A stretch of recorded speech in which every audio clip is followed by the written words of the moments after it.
लाल हवेली के करीब चाय के ढाबे पर रिवायती सियासी गुफ्तगू हुई।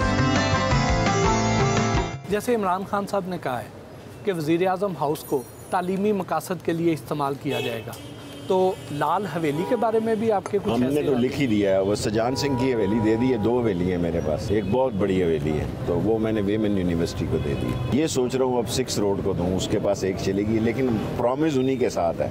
अगर उन्होंने स्टैंड ले लिया, मेरी कमिटमेंट उनके साथ है, फिर दूसरी हवेली भी उन्हीं को चली जाए। आपने ख़वातीन की तालीम के लिए बहुत काम किया।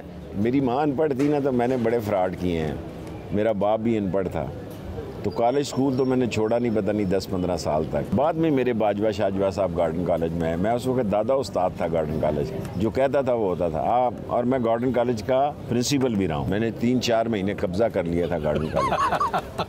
मेरा जवानी में गार्डन कॉलेज में अरूज था। अगर मैं ये कहता था कि शहर बंद है तो लोगों को दूध भी नहीं मिलता था बच्चों को पीने। लड़कियां भी सारी मुझे वोट देती। कभी किसी खातून ने मुतासर नहीं किया? मैं लोगों को मुतासर हुआ, मैं किसी से इतना मुतासर नहीं हुआ कि नतीजा खेज हो। कभी सोचा नहीं घर बसाना? अब नहीं सोच सकता। वो कोरोना में ये एहसास हुआ, कोई वसीयत लिखने वाला तो होना चाहिए। जब आपको कोरोना हुआ तो आपके सबसे करीबी लोग कौन थे? एक्चुअली मजाक में ही हो गया मुझे। मेरे स्टाफ को हुआ तो मैंने कहा मेरा भी टेस्ट करो। वो टीवी पे स्लाइड चली तो जनरल बाजवा साहब का, कमर जावेद बाजवा का फ़ोन आ गया, देखी कि तो पिंडी ना अस्पताल दाखिल हो जाए। इतने में 2 गाड़ियाँ आ गई, 2 कर्नल्स आ गए, मैं तो फिर आ गया। मेरे 3 दिन तो बड़े ही भारी थे। मैं ये सोच रहा था कहाँ माँ के साथ दफन होना, ये लाल हवेली के नीचे होना है। लेकिन मैंने उन जनरल्स को कहा कि मुझे एक सिगार पीने देना मरने से पहले। उन्होंने कहा जी सिगार आप नहीं पी सकते। मैंने कहा फिर लास्ट मोमेंट कम, आप समझे मेरी मौत को 1 घंटा रह गया। तो जो आपके करीबी लोग थे उनमें से तो नहीं कोई मुतासर हुआ? मेरा स्टाफ तकरीबन ऑलमोस्ट, दोनों बच्चे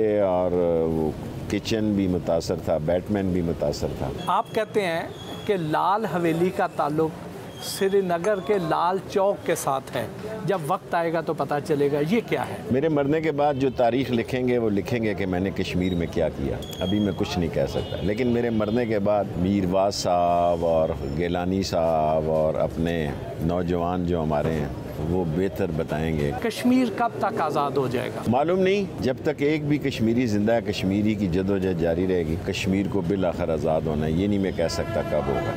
क्या मुस्तकबिल करीब में पाक भारत जंग का भी कोई अंदेशा है? मोदी के दौर में इसके बड़े ख़तरात हैं। मोदी जो है, क्योंकि उसने फर्स्ट टाइम ये पॉलिसी अपनाई है कि इंडिया जो नॉन अलाइंड था और गैर जानबदार मुल्कों का रुकन था, अब अमेरिका के जेब की घड़ी और हाथ की छड़ी बन गया है। सो इट्स वेरी डेंजरस, क्योंकि अमेरिका के आर्म्स और यूरोपियन वेपन्स वो सारा रशिया पे डिपेंड करता था। उसके बाद बड़े लेटेस्ट आर्मामेंट आ गए हैं।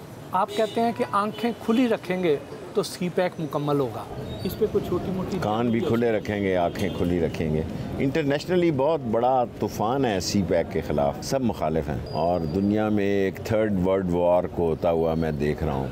ये तो सब जानते हैं कि 1992 का जो वर्ल्ड कप था उसके कैप्टन इमरान खान थे, लेकिन ये बहुत कम लोग जानते हैं कि उस वक्त आप स्पोर्ट्स मिनिस्टर थे। हमारे सेक्रेटरी जो इन्फॉर्मेशन में थे वो उस वक्त क्रिकेट में होते थे। तो मैंने नवाज शरीफ को कहा कि मैंने वर्ल्ड कप देखने जाना है। पहले उसने कर दिया हाँ, जब मेरी फाइल गई उसने कहा छोड़ छट पर ही जाना, दफ़ा कर। तो फिर मैं नहीं गया, वरना मैं वर्ल्ड कप देखने जा रहा था। लेकिन मैंने जहाँ इंडिया का मुकाबला हुआ है क्रिकेट का वो ज़रूर देखा है, खा बॉम्बे हो, खा UAE में जो मियाँ दाद ने छक्का मारा। मैं तो गुल्ली डंडा का प्लेयर हूँ। इंडिया से मैच हो तो मेरे जज्बात खेलते हैं, बाकी मैं टाइम नहीं ज़ाया करता। आप इंडिया में भी बहुत ज़्यादा पॉपुलर हैं। मुसलमान इंडिया का मेरा फॉलोअर है, फ़ैन है। बाज़ का मेरी इतनी रेटिंग होती है, मुझे हैरानगी होती है कि इंडिया में मेरी बहुत रेटिंग होती है। आप आजकल सोशल मीडिया पे बहुत ज़्यादा छाए हुए हैं, आपका सोशल मीडिया कौन देखता है? मैं तो ट्वीट भी नहीं करता, अल्लाह की शान है। मैं लोगों को कहता हूँ कि लोग कहते हैं मेरा सोशल मीडिया, वो ट्विटर जो है 5.3 के 4 है। मैं कहता हूँ यार बादशाह लोग हैं, मैं तो करता नहीं।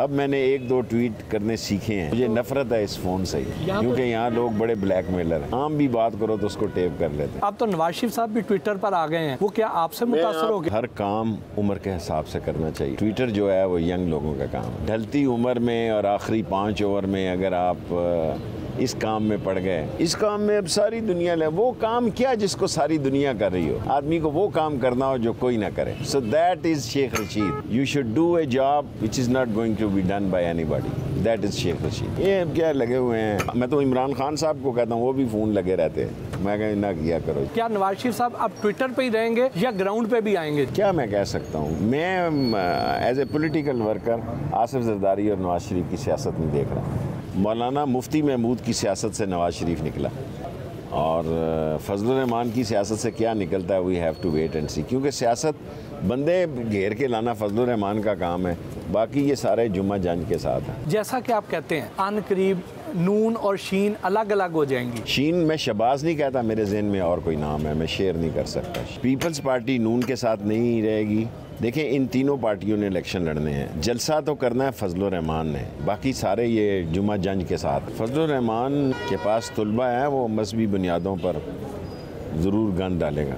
जरदारी साहब पर एस्टेब्लिशमेंट के साथ मिलके बलूचिस्तान हुकूमत गिराने का इल्ज़ाम है, सेनेट इलेक्शन उल्टाने का इल्ज़ाम है, तो क्या जरदारी साहब का सियासी मुस्तकबिल आपको नज़र आता है? जरदारी इस्टेब्लिशमेंट के साथ जाएगा। पाकिस्तान की इस्टेब्लिशमेंट बहुत मजबूत अदारा है, जिंदा अदारा है, और पाकिस्तान की बैकबोन है, पाकिस्तान की पाक फौज। किसी को गलतफहमी नहीं होनी चाहिए। क्या आपको बिलावल भुट्टो से वाकई मोहब्बत है? और मेरा तो ब्रेकअप होने वाला है। लेकिन आप तो उन्हें मोहब्बत भरे पैगाम भेजते रहते। भेजता रहा हूँ, अब पता नहीं ब्रेकअप की जानिब जा रहे हैं। आपकी तरफ से या उनकी वजह? उसकी तरफ से। मेरा तो वही खलूस भरा दिल है उसके लिए। 2023 का पंजाब किसका होगा? मुकाबला नून और तहरीक इंसाफ में होगा। और कामयाबी किसको मिलेगी? ज़ाहिर है मैं इमरान खान के साथ हूँ, कोशिश भी करूँगा कि इमरान खान आए।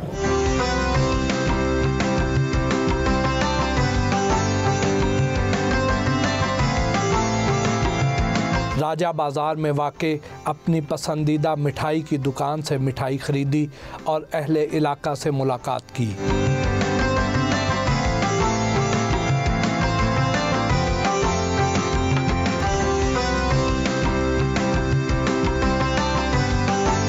कराची सर्कुलर रेलवे की तैयारियों का जायज़ा लेने के लिए कैरेज फैक्ट्री इस्लामाबाद गए।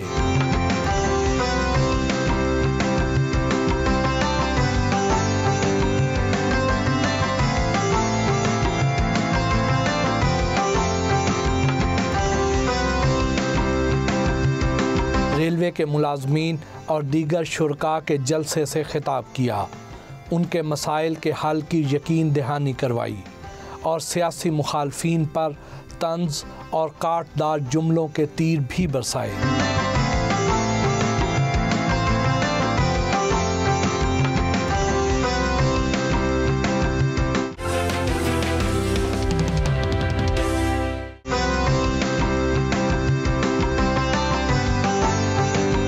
लाल हवेली वापस आए तो शेख रशीद अहमद से गैर सियासी और हल्की फुल्की गपशप भी हुई।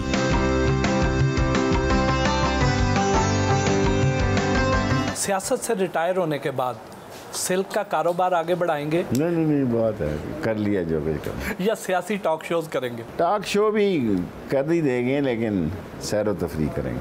आप रज़िया भट्ट के नावलों का अक्सर जिक्र करते हैं। मैंने पढ़ा नहीं हुआ, वैसे ही मुंह पे चढ़ा हुआ है। आपने किताबों की दुकान भी चलाई? यहीं बेचता था बाहर, दुकान नहीं चलाई, बेचता था। खुद भी किताबें पढ़ते थे? पढ़ता हूँ किताबें, थोड़ी बहुत तो पढ़ता हूँ, अब पढ़ता हूँ कोरोना के बाद। आजकल कौन सी किताब आपके ज़ेरे मुतालिया? वो मैं बता नहीं सकता, वो अच्छी किताब नहीं है, लेकिन उसमें सबक बड़े हैं। कौन सी अदाकारा की फिल्में कभी मिस नहीं किया करते थे? पता नहीं, सियासत के अलावा मेरी ज़िंदगी में कोई शौक़ नहीं था, लेकिन मैं रेखा और दिलीप से मेरी अस्सलाम वालेकुम बहुत अच्छी है अभी भी। So I have lot of respect and love for Dilip Kumar. Nusrat Fateh Ali Khan उनसे भी बड़ी दोस्ती। उनकी कौन सी कवालियाँ, कौन सी नहीं सुनी? एक आदि कह के क्या ऐसे। नुसरत फतेह अली जादू था दुनिया। नुसरत फतेह अली तो खुदा की अजीम आवाज़।